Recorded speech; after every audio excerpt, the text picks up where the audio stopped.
I was excluded from my sister's wedding, so I went on vacation instead. And when that wedding eventually fell apart, my entire family suddenly started blowing up my phone. "You're overreacting. It's just a wedding," my mother said. I wasn't invited to my own sister's wedding, so instead of sitting around feeling sorry for myself, I booked a trip. A few days later, my relatives were desperately trying to reach me. I sat there staring at my phone, rereading the same message for the 5th time. "Hey, just wanted to let you know the guest list is finalized and we had to make some tough cuts. Hope you understand. Love you." Tough cuts. Tough cuts. I wasn't some distant cousin. I wasn't an old family friend they hadn't seen in years. I was her brother. And my sister. The same sister I had helped through every crisis, every heartbreak, every moment of self-doubt, had just cut me out like I didn't matter. I stared at the screen as a slow wave of disbelief settled in my chest. I almost laughed because this had to be some kind of mistake. I picked up my phone and called my mother. She answered on the second ring, cheerful as ever. "Hey sweetheart, what's up?" I didn't bother with small talk. "I just got a message from Emily. She says the guest list is finalized and I'm not on it." There was a pause, just long enough to confirm what I already suspected. "Oh honey," my mother sighed, using that tone she always used to make me feel unreasonable. "It's just a wedding. Don't make such a big deal out of it." Just a wedding. I felt a sharp burning knot twist in my stomach. "Are you serious?" I asked, my voice surprisingly calm. "Mom, I'm her brother. How am I not invited to my own sister's wedding?" She made a clicking sound with her tongue like I was a child throwing a tantrum. "It's not personal. They had to keep the guest list small." "And Mom," I cut her off, "I just saw Emily's Instagram post. She invited 150 people." There was silence, followed by a forced little laugh. "Well, you know how it is. Weddings are expensive. And maybe they assumed you wouldn't mind skipping this one." "Wouldn't mind?" I repeated. "Mom, I've been there for Emily through everything. I helped her move twice. When she lost her job, we covered half her rent. I was the one who helped her get through her last breakup. And now I'm not good enough to be there on her special day." "Oh, stop being so dramatic," my mother said with another sigh. "It's just one day. You're overreacting." I let out a short, humorless laugh. Overreacting? Right. I already knew how this would play out. I'd argue. My mother would brush it off. Emily would eventually offer some weak apology. And I'd be expected to forgive and forget, because that's what I've always done. But not this time.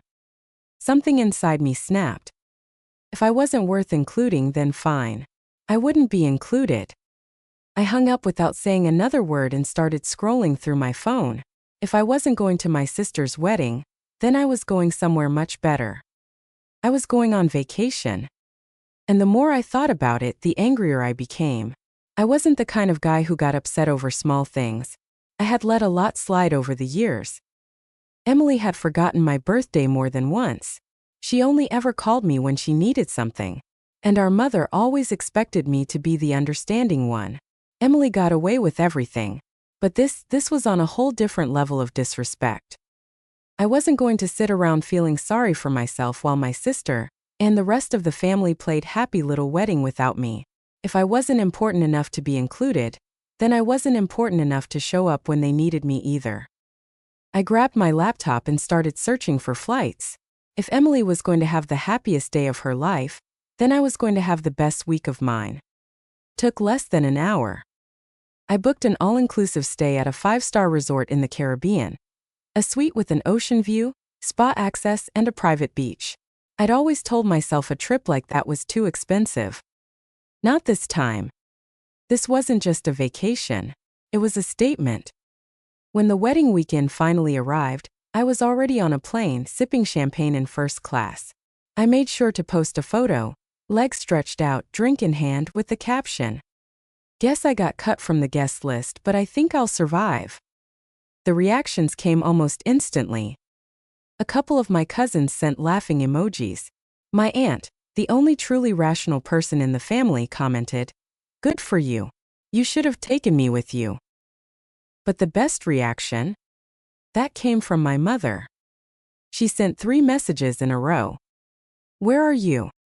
Are you seriously missing your sister's wedding over this? You're being petty. Petty? I wasn't even close to being done. I replied with a photo of the beach, white sand, crystal blue water, and a postcard perfect view with one line. Perfect view. Then I turned my phone off. I wasn't letting them guilt me. Not this time. For the first time in years, I wasn't putting my family first. I was putting myself first. And it felt incredible. By the time I arrived in paradise, every trace of guilt was gone. The moment I stepped out of the airport, a warm ocean breeze hit me, carrying the scent of salt and tropical flowers. A private car was waiting. A sleek black SUV stocked with chilled towels and bottled water. Yeah, this was already better than a wedding. As we drove along the coast, I thought about how right this decision felt. Back home, my family was probably scrambling to get ready for the big day. My mother was likely explaining away my absence. My sister was laughing with her bridesmaids, not giving me a second thought. But here, I sat up and started scrolling, and it didn't take long to realize the universe had just handed me the best wedding gift imaginable. Because, as it turned out, Emily's perfect wedding had completely gone up in flames. Messages poured in one after another, and my grin grew wider with every one. Jake. Bro, you dodged a bullet. Mom. Call me right now. This is a family crisis. Emily. Please. Where are you? I need you. I stretched out on my lounge chair, took another sip of my cocktail and kept scrolling. Then I saw a message that made me laugh out loud. According to cousin Melissa, the groom had just walked out. I nearly choked on my drink. The groom left? Oh, this was better than anything I could have imagined. Curiosity finally got the best of me, so I texted Jake back. What do you mean he left? Jake replied. Dude, during the reception. Full meltdown, Jake wrote. He and Emily got into a huge fight, and then he just walked out. Straight up left the venue. Then another message from Jake popped up. Oh, and Uncle Rob and Dad got into a screaming match over who was ruining the family's reputation. Grandma cried. The venue cut the bar early. It's a mess. I leaned back, smirking. I wasn't an afterthought. Here I was the priority. My priority. The resort looked like something out of a dream. The lobby was filled with towering palm trees, open-air architecture that let the ocean breeze flow through, and service so attentive they handed me a cocktail before I even checked in. My room was unreal, floor-to-ceiling windows, a private balcony, and the most beautiful king-size bed I'd ever seen. I dropped my bag, stepped out onto the balcony, and just stood there taking it all in. Then, just to make things even better or worse depending on who you asked, I took another photo of the view and posted it with this caption. When one door closes, another one opens. Preferably to a beachside suite with unlimited margaritas. I knew that post would make its way back to my family, and honestly, I hoped it did. For once, they could feel what it was like to be left out. And I was only getting started. The first full day of my trip was absolutely incredible. I started the morning with room service, fluffy pancakes, fresh fruit, and coffee so good it ruined every other cup I'd ever had. Then I spent the entire day doing exactly what I wanted. No responsibilities. No family drama. Just me, the ocean, and a schedule focused entirely on my own happiness. By the afternoon, I was stretched out on a sunbed by the infinity pool, martini in hand, watching the waves roll in. Every now and then I checked my phone, not to talk to my family, but to read the growing flood of reactions to my vacation posts. The comments were pure gold. Cousin Jake. Bro, where are you even? Aunt Lisa. Okay, now you're just showing off. An old college friend. Dude, invite me next time. Then I got a notification that made me smirk. Emily saw your post. Oh, now she was paying attention. I could picture it perfectly. Her sitting in the bridal suite, sipping cheap champagne, scrolling through Instagram, and suddenly seeing me living my best life while she stressed about her big day. Good. I leaned back, took another sip of my drink and thought, enjoy your special day, sis. Hope it's everything you wanted. But then as the sun started to set, something strange happened. My phone began to explode. First I ignored it. I assumed it was just more reactions to my photos. But then I noticed the names popping up. Mom. Emily. Cousin Jake. Even Uncle Rob. Call after call. Texts nonstop. I raised an eyebrow and finally picked up my phone. The first message was from my mother. Call me. It's an emergency. An emergency? What? Did someone forget to attend the wedding? I sighed, debating whether I even cared. Then another message came in from Jake. Dude, you are not going to believe what just happened. Okay, now I was curious. My sister had decided she didn't need me at her wedding. And now, suddenly, I was the first person everyone was reaching for. I could already hear my mother's voice in my head. You need to fix this. Emily is devastated. Yeah, no thanks. I opened the next message. It was from Emily. Answer your phone, please. I need you. Oh, now I mattered. I took a deep breath and typed a single reply. Sorry, I'm a little busy enjoying my overreaction. Hope the wedding was fun. Then I blocked her number. I blocked my mother. I even blocked Jake just in case he got pulled into their guilt trip operation. After that, I switched my phone to Do Not Disturb, waved over the bartender, and ordered another drink, because while my family was completely unraveling, I was sitting in paradise. And for once, I wasn't bothered by any of it. The next morning, I woke up to the sound of waves crashing along the shore. The scent of salt air and tropical flowers drifted in through my open balcony doors. I stretched, yawned, and for one beautiful moment, I almost forgot about the chaos back home. Almost. Then I checked my phone. Even after blocking most of my family, I still had over 20 missed calls from random numbers. They had tried everything to reach me. A few voicemails had slipped through. Against my better judgment, I pressed play on the first one. My mother's voice sounded frantic. I don't know what you think you're doing, but this is not the time for one of your tantrums. Your sister is devastated and we need you here. This family needs to stick together right now. I rolled my eyes and deleted it. Next voicemail. Emily was crying. I don't understand why you're doing this. You're my brother. I need you. Please just call me back. Click. Deleted. The next one actually made me laugh. Jake whispered like he was hiding in a closet. Dude, Mom and Aunt Lisa are planning to show up at your apartment when you get back. Just a heads up. Also, Grandma keeps saying the wedding was cursed because you weren't there. It's hilarious. That one? I saved. I tossed my phone onto the bed and stepped out onto the balcony. The sun was just starting to rise, painting the ocean in a soft golden glow. I took a deep breath and let the warmth settle in. Back home, my family was scrambling to do damage control. Meanwhile, I was sipping espresso in a bathrobe, enjoying one of the best decisions I'd ever made. And the best part? They were finally feeling what I'd felt when they cut me out. Unwanted, forgotten, left behind. It was kind of poetic. But I wasn't done yet. I picked up my phone, snapped a photo of my breakfast, fluffy pancakes, fresh fruit, and a mimosa so bright it could blind someone, and posted it with this caption. Starting my day stress-free. Hope everyone back home is doing okay. After posting that just for fun, I scrolled through my blocked messages, smiled at the mountain of missed calls, and ordered another mimosa. I had zero intention of calling anyone back. They could clean up their own mess. I was on vacation. By midday, I was stretched out beneath a private cabana, sipping a tropical drink with a tiny umbrella, when my phone buzzed again. This time, it was a message from cousin Melissa. Okay, I know you're mad, and honestly, you have every right to be, but you have to hear what happened after the wedding. Call me. You're going to love this. I raised an eyebrow. Melissa was always the only cousin with a functioning brain. If she said I needed to hear something, it was probably worth it.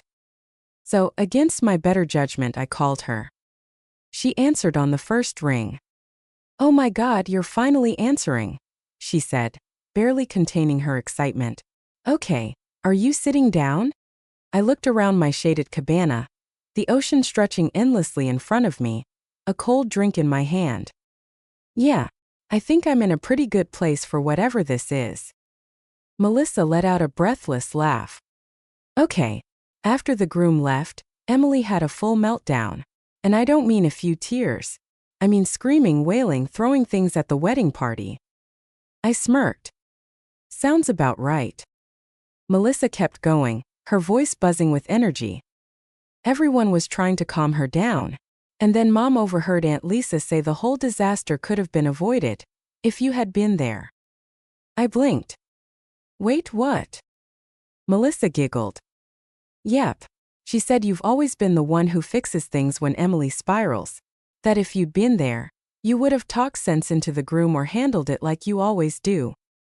I burst out laughing. "So let me get this straight. The same family that excluded me from the wedding is now blaming me for not being there to save it?" "Oh, it gets better," Melissa said. "Mom told Aunt Lisa she was being ridiculous, and then they started fighting. Loudly. Then Grandma jumped in, saying Emily brought this on herself because she offended the cosmos by not inviting her brother." I nearly choked on my drink. Melissa was cackling now.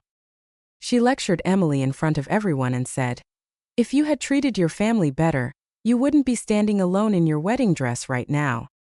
I leaned back, grinning. "Wow, that's beautiful." "Oh, and one more thing," Melissa added.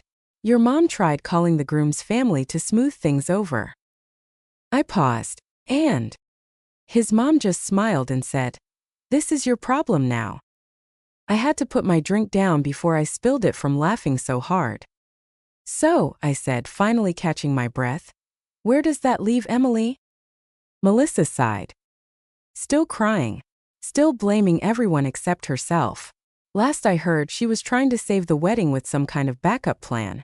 But let's be real, she's not coming back from this." I shook my head, smiling. "You know what the best part is?"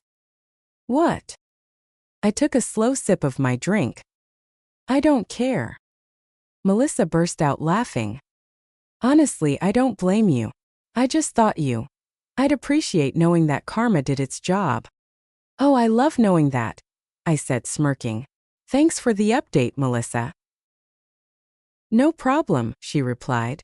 "Enjoy your trip. And for the record, you did the right thing." I hung up feeling more satisfied than I had in years. They wanted a wedding without me. And now, thanks to their own selfish choices, they were left with a disaster instead. I lifted my drink toward the sky and toasted to the best decision I'd ever made. Then I turned my phone off and sank back into my cabana, letting the warm beach air wash away whatever lingering guilt I had left. For the rest of the day, I didn't touch my phone.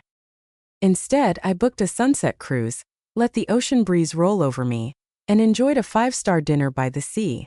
While my family was still scrambling to clean up the wreckage of Emily's wedding, I was eating the best steak of my life. At one point, a thought crossed my mind, maybe I should feel bad for her. Then I remembered how easily she'd left me out. Yeah, no. I took another sip of wine, snapped one last photo of the view, and posted it with a single caption. "Zero regrets." Then I turned my phone off again. Let them stew. I was done being their backup plan. The next morning, I woke up feeling lighter than I had in years. No guilt, no tension, no last-minute family emergencies waiting for me to fix. Just me, the sound of the waves, and a full day of peace. I stretched, ordered room service, and out of pure curiosity, turned my phone back on. Big mistake. Within seconds, notifications flooded in. From Mom. "You need to stop acting like a child and call me." From Emily. "I can't believe you're doing this to me.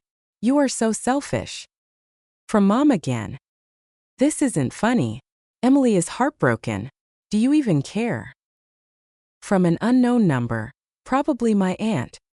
"We need to fix this family before it's too late." I groaned and shook my head. It was amazing how quickly they went from ignoring me to expecting me to fix everything.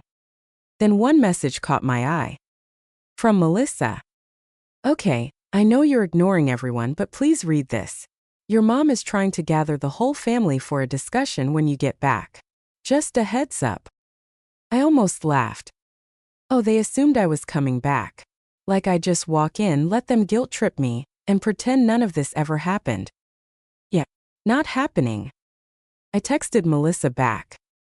Thanks for the warning, but I won't be there. She replied almost immediately. Wait, what do you mean? I typed back. I'm extending my trip. They cut me out, so I'm cutting myself off completely. I could practically picture her expression, equal parts shock and amusement. A few seconds later, she responded. Okay, that's iconic. Tell me everything when you get back, whenever that is. LOL. I smiled, set my phone down, and opened my laptop. A few clicks later, my stay was officially extended. Another full week. No family. No drama. No forced conversations. Just me and the water. They never gave me peace. Now I was finally taking it for myself. And the best part? There was nothing they could do about it. Before heading to the beach, I sent one last message to my mom and Emily. Oh, now you want me around? Sorry, I'm too busy enjoying my overreaction. Have fun cleaning up your own messes. Then for the